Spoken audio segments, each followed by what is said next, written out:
എല്ലാവർക്കും നമസ്കാരം. ഗുരുവായൂർ ക്ഷേത്രത്തിൽ ഓണത്തിരക്ക് തുടരുകയാണ്. തിരുവോണത്തിൻ്റെ അന്ന് രാവിലെ ആരംഭിച്ച തിരക്ക് അവിട്ടം നാളിലും നല്ല തിരക്കായിട്ട് തുടരുകയാണ്. രാവിലെ തന്നെ ഗുരുവായൂർ ക്ഷേത്രത്തിൻ്റെ കിഴക്കേ ഗോപുരമാണ് കാണുന്നത്. ഗോപുരത്തിന് മുന്നിൽ ഭക്തജനങ്ങൾ ദർശനത്തിന് വേണ്ടി കാത്തു നിൽക്കുന്നു. ഇവിടെ ഇതാ ക്ഷേത്രം കിഴക്കേ നടയിൽ നല്ല തിരക്കാണ്. കല്യാണ സംഘങ്ങളുണ്ട്, ദർശനത്തിന് വേണ്ടി പുറത്ത് കാത്തു നിൽക്കുന്നവരുണ്ട്. മേൽപ്പത്തൂർ ഓഡിറ്റോറിയത്തിൽ വിവിധ കലാപരിപാടികൾ അവതരിപ്പിക്കുന്നവരുണ്ട്. എന്ന് വേണ്ട ഗുരുവായൂർ ക്ഷേത്രത്തിലേക്കൊന്ന് എത്തിയിട്ട് കണ്ണനെ ഒരു നോക്ക് കാണാൻ വേണ്ടി വിദൂര ദേശങ്ങളിൽ നിന്നെത്തിയ എത്രയോ ആളുകളാണ് ഗുരുവായൂർ ക്ഷേത്രത്തിൻ്റെ ഗോപുരത്തിന് മുന്നിൽ, ദീപസ്തംഭത്തിന് മുന്നിൽ നിന്ന് ദർശനം നടത്തുന്നത്. എന്തെല്ലാം സാധനങ്ങളാണ് കണ്ണന് വഴിപാടായിട്ട് ഇവിടെ എത്തിയിട്ടുള്ളത്. നോക്കൂ, ഗുരുവായൂരപ്പൻ്റെ ദീപസ്തംഭമാണ്. 110 വർഷം പഴക്കമുള്ള ദീപസ്തംഭമാണിത്.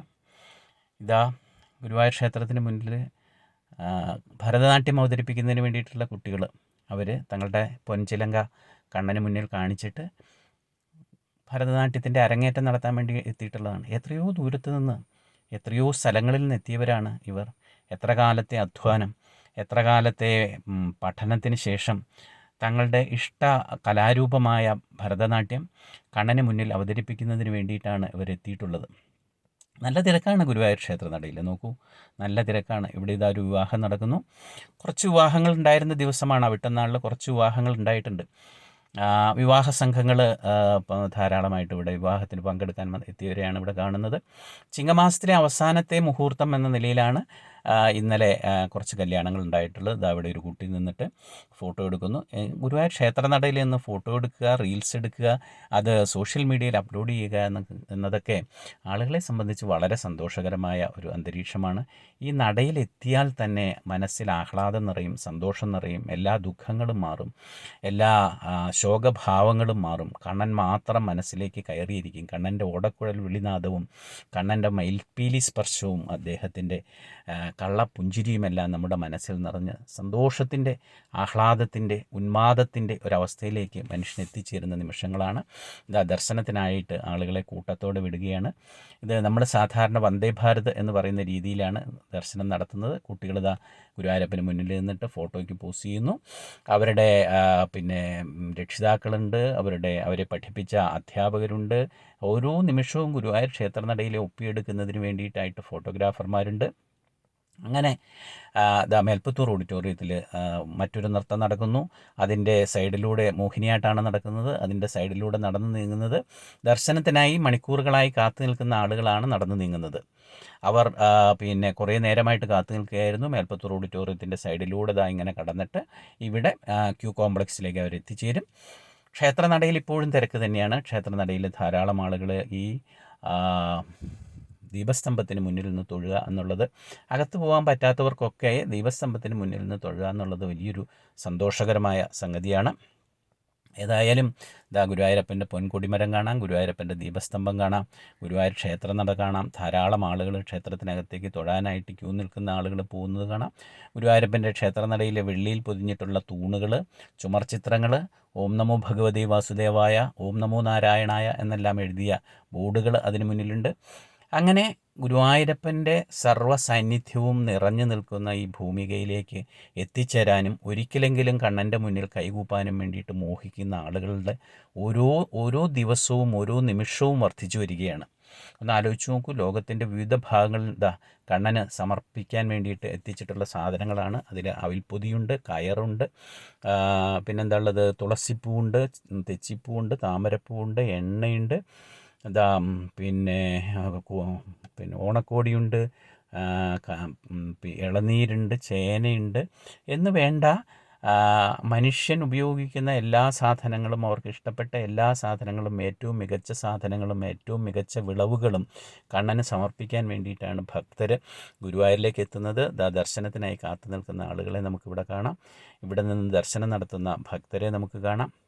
അപ്പോൾ നമ്മൾ പറഞ്ഞു വന്നത് എന്താ വെച്ചാൽ ലോകത്തിൻ്റെ വിവിധ ഭാഗങ്ങളിലുള്ള ആളുകൾ ഒരേ നിമിഷം കോൺസെൻട്രേറ്റ് ചെയ്യുന്ന ഒരു ബിന്ദുവാണ് ഗുരുവായൂർ ക്ഷേത്രം എന്ന് പറയുന്നത്. ഗുരുവായൂർ കണ്ണനെ മനസ്സിൽ കണ്ടുകൊണ്ട് നേരിൽ കണ്ടുകൊണ്ട് ഇവിടെ എത്തി ദർശിച്ചുകൊണ്ട് എത്ര ആയിരങ്ങൾ, പതിനായിരങ്ങൾ, ലക്ഷങ്ങൾ, കോടിക്കണക്കിന് ഭക്തജനങ്ങളാണ് ഗുരുവായൂരപ്പൻ്റെ മുന്നിലേക്ക് അനുനിമിഷം എത്തിച്ചേരാൻ വേണ്ടിയിട്ട് ശ്രമിച്ചുകൊണ്ടിരിക്കുന്നത്.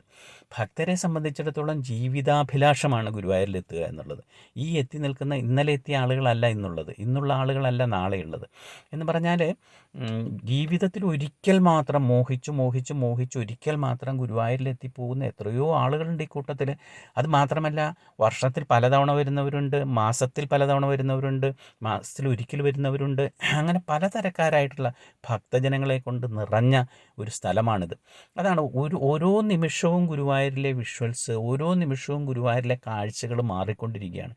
പ്രതിനിമിഷം അനുനിമിഷം മാറ്റങ്ങളാണ് ഗുരുവായൂരിൽ. ഓരോ കാഴ്ചയും പുതുമയുള്ളതാണ്, ഓരോ കാഴ്ചയും പ്രത്യേകതയുള്ളതാണ്. ഭഗവാന്റെ സാന്നിധ്യം ഭക്തനും അനുഭവപ്പെടുന്ന ഓരോ സാഹചര്യവും ഗുരുവായൂരിൽ നടന്നുകൊണ്ടിരിക്കുകയാണ്. തിരുവോണത്തിന് നമുക്കറിയാം നല്ല തിരക്കായിരുന്നു. അവിട്ടനാളിലും ദർശനത്തിന് മാത്രമല്ല പ്രസാദൂട്ടിനും ഭയങ്കര തിരക്കായിരുന്നു. പ്രസാദൂട്ട് രാവിലെ 10 മണിക്ക് ആരംഭിച്ച് 4:30 മണിക്കാണ് കഴിഞ്ഞത്. 7000 പേർക്കാണ് അവിട്ടനാളിൽ പ്രസാദൂട്ട് നൽകിയത്. 100-100ഓളം ആളുകൾ അതിനു വേണ്ടിയിട്ട് അഗ്രശാലയിലും അതേപോലെ ഭോജനശാലയിലുമായിട്ട് ചക്രശ്വാസമടിച്ച് ആ നിലയ്ക്ക് ജോലി ചെയ്തിട്ടാണ് ഇത്തരം ആളുകൾക്ക് ഇത് കൊടുക്കാൻ കഴിയുന്നത്. ഇത്ര നേരം ക്യൂ നിന്ന് എത്തുന്ന ആളുകളെ സംബന്ധിച്ച് അവരുടെ മനസ്സിൽ വലിയ പ്രയാസങ്ങളുണ്ടാവും. ഇത്രയധികം നേരം ക്യൂ നിൽക്കേണ്ടി വന്നുവല്ലോ എന്ന്. പക്ഷേ നമ്മൾ ആലോചിക്കേണ്ടത് ഇതൊരു ക്ഷേത്രമാണ്. ഇത് സദാ തുറന്നിരിക്കുന്നൊരു ഹോട്ടലൊന്നുമല്ലല്ലോ, ഒരു ക്ഷേത്രമാണ്. ആ ക്ഷേത്രത്തിൽ വരുന്ന ഭക്തർക്ക് മുഴുവൻ ഭക്ഷണം കൊടുക്കുവാൻ, പ്രസാദോട്ട് കൊടുക്കുവാൻ, അന്നദാനം കൊടുക്കുവാൻ വേണ്ടിയിട്ടുള്ള ഒരു ശ്രമം. ആ ശ്രമം നടക്കുമ്പോൾ ചില പരിമിതമായ സാഹചര്യങ്ങളാണ് അപ്പോൾ ഗുരുവായൂരുള്ളൂ. ആ സാഹചര്യങ്ങളിൽ അതിനുവേണ്ടി ശ്രമിക്കുമ്പോൾ ചില താമസങ്ങളൊക്കെ നേരിടാം. പക്ഷേ അത് ഭക്തരും അത് ഉൾക്കൊള്ളാൻ തയ്യാറാവേണ്ടതുണ്ട് എന്നുള്ളതാണ് അതിനകത്ത് പ്രധാനം. ഇത് തെക്കേ നടയിൽ മണിക്കൂറുകളായി കാത്തു നിന്ന ആളുകൾ ദർശനത്തിനായി കടന്നു പോകുന്നതാണ് നമ്മൾ കാണുന്നത്. തെക്കേ നടയാണ് കാണുന്നത്. അവിടെ കല്യാണ പാർട്ടികളുണ്ട്, ദർശനത്തിന് പോകുന്നവരുണ്ട്, സുരക്ഷയ്ക്കുള്ള പോലീസ് ഉദ്യോഗസ്ഥരുണ്ട്, വിദൂരദേശങ്ങളിൽ നിന്നെത്തിയിട്ടുള്ള ധാരാളം ഭക്തജനങ്ങൾ ഉണ്ട്. തെക്കേ നടയിൽ നിന്ന് പല മടങ്ങായിട്ട് മണിക്കൂറുകളായിട്ട് ക്യൂ നിൽക്കുന്ന ആളുകൾ. ഇന്ന് വന്ദേ ഭാരത് അനുസരിച്ചിട്ടാണ് ആളുകളെ വിടുന്നത്. അതായത് കൊടിമരത്തിന് സമീപത്തോടുകൂടി നേരെ ക്ഷേത്രത്തിനകത്തേക്ക് ഭക്തജനങ്ങളെ കയറ്റി വിടുന്നതാണ് തിരക്കുള്ള ദിവസങ്ങളിലെ രീതി. തിരക്ക് അവിട്ടം മാത്രമല്ല, ചതയ ദിവസം കൂടി അവധിയായതുകൊണ്ട് ചതയത്തിനും ഈ തിരക്ക് തുടരും എന്നുള്ളത് ഉറപ്പാണ്. ചതയ ദിവസവും നല്ല തിരക്കാണ് അനുഭവപ്പെടുന്നത്. തെക്കേ നടക്കിൽ നമുക്ക് കണ്ടില്ലേ കൂവളം, അവിടെ ഒരു പുക കാണുന്നുണ്ട്. ഈ പുക ക്ഷേത്രത്തിലെ തിടപ്പള്ളിയിൽ നിന്ന് വരുന്ന പുകയാണ്. ഗുരുവായൂർ ക്ഷേത്രത്തിൽ ഉണ്ടാക്കുന്ന എല്ലാ നിവേദ്യ സാധനങ്ങളും പരമ്പരാഗത രീതിയിൽ ചകിരി ഉപയോഗിച്ച് മാത്രമാണ് ഇവിടെ കത്തിക്കുന്നത്. ഇവിടെ തയ്യാറാക്കുന്ന നിവേദ്യങ്ങൾ 7 ലക്ഷം 8 ലക്ഷം രൂപയുടെ പാൽപ്പായസമാകട്ടെ, നിവേദ്യമാകട്ടെ, നെയ്പ്പായസമാകട്ടെ എല്ലാം തയ്യാറാക്കുന്നത് ചകിരി മാത്രം ഉപയോഗിച്ചിട്ടാണ്. അതാണ് ഈ പുക കാണുന്നത്. ഇവിടെ ധാരാളം ആളുകൾ നിന്ന് ഫോട്ടോ എടുക്കുന്നുണ്ട്. ഈ ആനപ്പള്ള മതിൽ കണ്ടുല്ലോ. ഈ ആനപ്പള്ള മതിലിൽ ഗുരുവായൂർ ദേവസ്ഥത്തിൻ്റെ ചുമർചിത്ര കലാകാരന്മാർ വരച്ചു വെച്ചിട്ടുള്ള അതിമനോഹരമായ ചുമർചിത്രങ്ങളുണ്ട്. ആ ചുമർചിത്രങ്ങളുടെ പശ്ചാത്തലത്തിൽ നിന്ന് ചിത്രമെടുക്കുക എന്നുള്ളത് ഗുരുവായൂരിലെത്തുന്ന ഭക്തരെ സംബന്ധിച്ച് വളരെ സന്തോഷകരമായ സംഗതിയാണ്. വിവാഹം കഴിഞ്ഞിട്ട് ഈ പരിസരത്ത് നിന്ന് ചിത്രം എടുക്കുന്നത് പുതിയൊരു ഭണ്ണാരം ഇവിടെ വെച്ചിട്ടുണ്ട്. ഈ ഭണ്ണാരമാണ്. ഇപ്പോൾ ആളുകൾക്ക് ആരും പൈസ കയ്യിൽ കൊണ്ട് നടക്കാത്തതുകൊണ്ട് കാണിക്കയിട്ട് തൊഴുക എന്നുള്ള സങ്കല്പത്തിന് അത് അനുസരിക്കുന്നതിന് വേണ്ടിയിട്ട് ആളുകളിപ്പോൾ QR കോഡ് സ്കാൻ ചെയ്തിട്ടാണ് ചെയ്യുന്നത്. അതിനുവേണ്ടി വെച്ചിട്ടുള്ള പുതിയ ഭണ്ണാരമാണ് ഗുരുവായൂർ ക്ഷേത്രനട. ഗുരുവായൂർ ക്ഷേത്രത്തിൻ്റെ അകത്ത്, നാലമ്പലത്തിനകത്തെ ശ്രീലകം നമുക്ക് കാണാം. നോക്കൂ, നല്ല തിരക്കുണ്ട്. അപ്പോൾ നാടിൻ്റെ നാനാഭാഗത്തു നിന്നും എത്തുന്ന ഭക്തജനങ്ങൾ ഗുരുവായൂർ ക്ഷേത്രത്തിന് മുന്നിലെത്തി ഗുരുവായൂരപ്പനെ തൊഴുത് സകല ദുഃഖങ്ങളും മറന്ന് വീണ്ടും ജീവിക്കാനും വീണ്ടും തൻ്റെ പ്രവർത്തന മേഖല കർമ്മപഥം സജീവമാക്കുന്നതിനുള്ള ഊർജ്ജം ഉൾക്കൊണ്ടിട്ടാണ് ഗുരുവായൂരിൽ പോകുന്നത്. എത്രയോ മണിക്കൂറുകൾ കാത്തു നിന്ന് വിശന്ന് വലഞ്ഞ് കഷ്ടപ്പെട്ട് തങ്ങളുടെ ദുഃഖങ്ങളും ദുരിതങ്ങളുമെല്ലാം മനസ്സിൽ ആയി ഗുരുവായൂരപ്പൻ്റെ സോപാനത്തിന് മുന്നിലെത്തിയാൽ, ഒരു നോക്ക് കണ്ണനെ കണ്ടാൽ, ആ ഒരു കള്ളപ്പുഞ്ചിരി മനസ്സിലേക്ക് ആവാഹിച്ച് കണ്ണടച്ചാൽ അതോടുകൂടി അയാളുടെ സകല ദുഃഖങ്ങളും സകല വിഷമങ്ങളും സകല ദുരിതങ്ങളും മാറി എന്ന് മാത്രമല്ല, അതോടുകൂടി ഒരു പുതിയ ഊർജം ലഭിക്കുകയാണ്. ആ ഊർജത്തിൻ്റെ അടിസ്ഥാനത്തിൽ അവർ കാണിക്കയിട്ട് അടുത്ത നിമിഷം ആലോചിക്കുന്നത് എപ്പോൾ ഗുരുവായൂർക്ക് പോകണം എന്നതിനെക്കുറിച്ചിട്ടാണ് ആലോചിക്കുന്നത്. അടുത്ത ഗുരുവായൂർ വരവിനെ കുറിച്ചിട്ടാണ് ആലോചിക്കുന്നത്. അതുവരെ അനുഭവിച്ച കഷ്ടപ്പാടുകളോ ബുദ്ധിമുട്ടുകളോ ദുരിതങ്ങളോ ഒന്നുമല്ല, വീണ്ടും ഗുരുവായൂരിലേക്ക് വലിച്ചടുപ്പിക്കുന്ന കാന്തിക ശക്തിയാണ് കണ്ണൻ. കണ്ണൻ ആശ്വാസത്തിൻ്റെ ദേവനാണ്, കണ്ണൻ കാരുണ്യത്തിൻ്റെ ദേവനാണ്, കണ്ണൻ കൂടെ ചേർത്ത് നിർത്തുന്ന ദേവനാണ്. കണ്ണൻ ഒരു തരത്തിലും ഭക്തരെ ഉപദ്രവിക്കാത്ത, എപ്പോഴും ഭക്തരോടൊപ്പം ചേർന്ന് നിൽക്കുന്ന ദേവനാണ്. ആ ഗുരുവായൂരപ്പൻ്റെ